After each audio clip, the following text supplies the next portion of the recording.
And when you say stand up and experiment, could you maybe help us understand what does that kind of technically mean, standing up an experiment? What's actually going on there?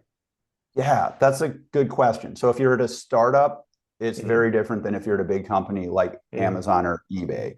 Hmm. And also, so most the big companies like Amazon, eBay have built their own customized in-house experimentation platforms. Hmm.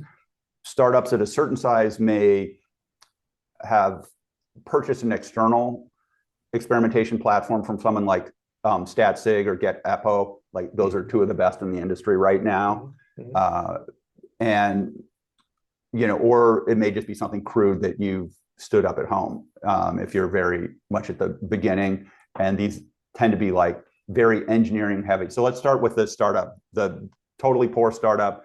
You're building your own simple experimentation. It's kind of like some data science boot camp. You're doing it in a Python notebook.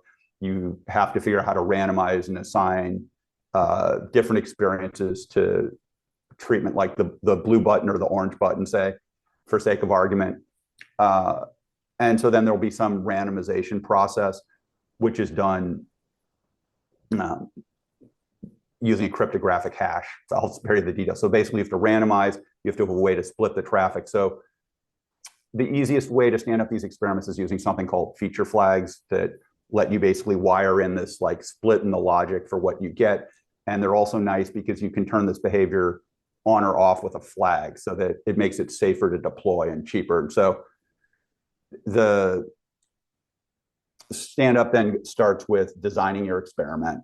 Hmm. And then there's an implementation phase where something has to be wired into your code.